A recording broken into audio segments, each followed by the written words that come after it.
Welcome back नाजरीन, आप रूबरू प्रोग्राम देख रहे हैं। आगे बढ़ते हैं और इस वक्त हमारे रूबरू हैं बैरिस्टर ज़फ़रुल्लाह साहब, जो नून लीग के मरकज़ी रहनुमा हैं, उनके आइनी और कानूनी माहिरीन में से एक हैं।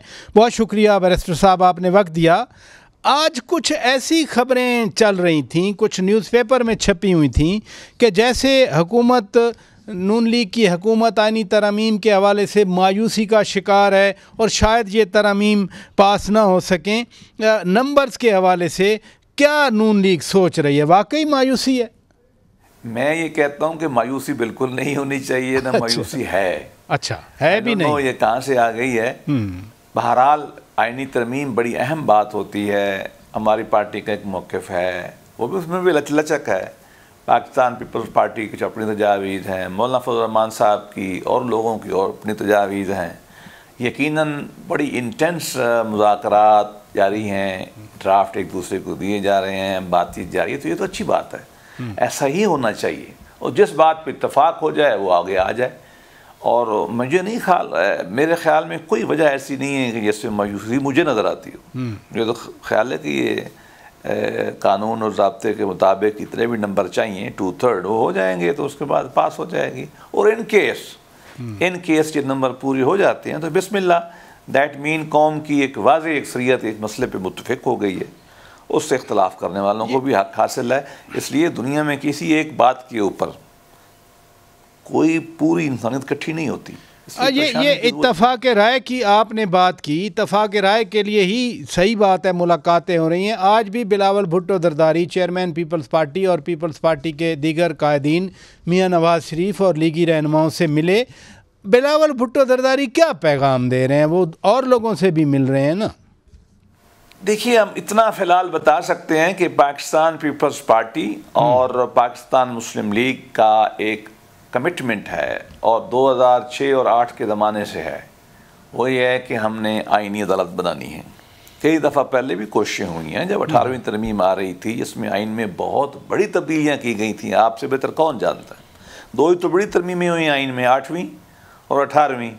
8वीं में हुलिया बिगाड़ा गया, 18वीं में हुलिया को भी ठीक किया गया और जो एक कौम से वादा था कानून बनाने वालों, आइन बनाने वालों का कि हम आपको और सूबाई मुख्तियारी देंगे, उस पर भी अमल किया गया। उस वक्त भी एजेंडे पे था, ये ड्राफ्ट में भी था, ये नहीं हो सका, इत्तेफाक नहीं हुआ कौम का। तो इसमें ना खुशी होती है ना बुरी होती है। हमारे आइन में जब बना रहे थे अभी हम अपना मंशूर हमने फिर भी लिखा था, हम कोशिश कर रहे हैं। तो दोनों बड़ी पार्टियाँ फंडामेंटली बुनियादी तौर पर बहुत सारे मामलात के ऊपर इनका उत्तर एक जैसा है। हाँ, अलबत्ता मौलाना फजल रहमान की कुछ थोड़ा मामलात पे हमसे उत्तर मुख्तलिफ है।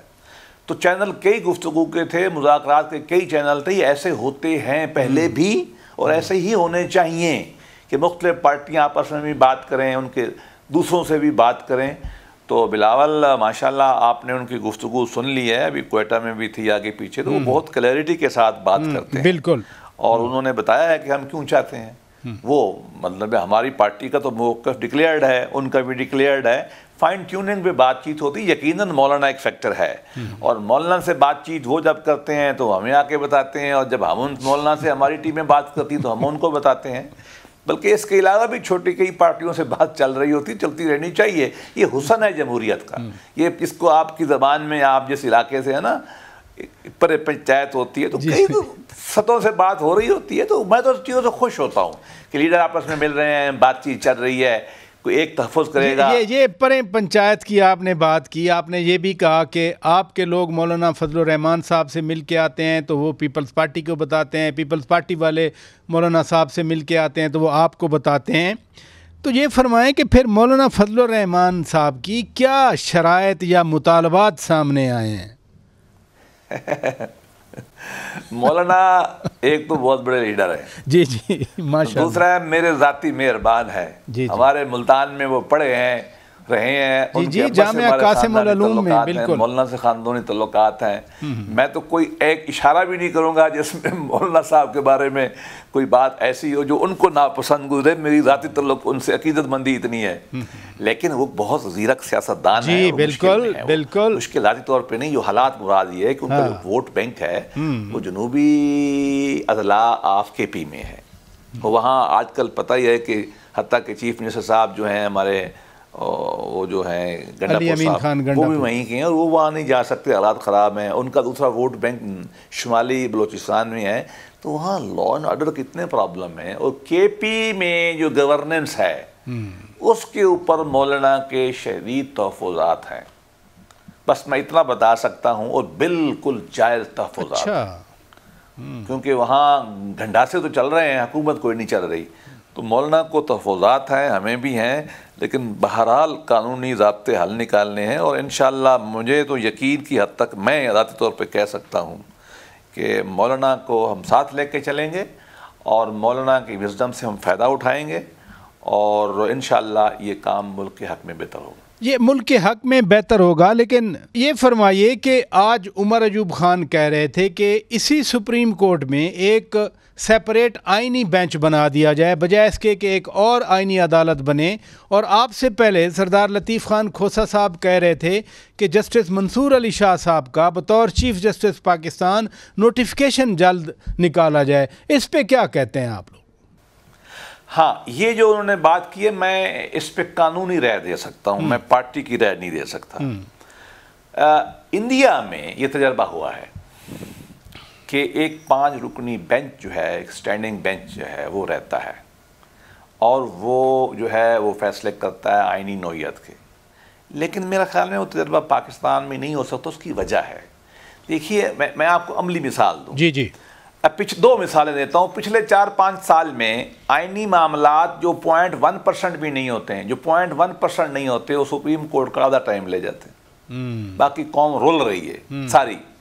मैं ये नहीं कह रहा सुप्रीम कोर्ट गलती कर रही है, मैं कह रहा हूँ कि सुप्रीम कोर्ट को बाकडाउन इतने केस दिए जाते हैं पॉलिटिकल नौइयत के। सुप्रीम नैब का जो ला था, जी जी, कोई 90 से ज़्यादा समातें सुप्रीम कोर्ट ने की हैं। भाई सुप्रीम कोर्ट सबकी कौम की कोर्ट है ना, बाकी मसाइल मर्डर के नहीं सुनने उन्होंने। तो बाक डाउन हो गई है इन मामलात में, वो गलती हमारी है, सियासतदानों की है, लेकिन हम हर मामला ले जाते हैं वहाँ सुप्रीम कोर्ट में। दूसरी बात, 2-3 मेंबर बैठते थे, अताब बंदियाल साहब, यादुल एहसन साहब, और एक साथ और बैठ जाता था, कोई साहब होगा वो भी, और वो पाकिस्तान तीनों जो रिटायर हो गए। आप नाम ले रहे हैं, जो अभी हैं उनका नाम नहीं ले रहे। मेरे भाई आईनी कोर्ट है, आईनी मसला है भाई, कोई सेंसिटिविटीज होती हैं कि नहीं होती।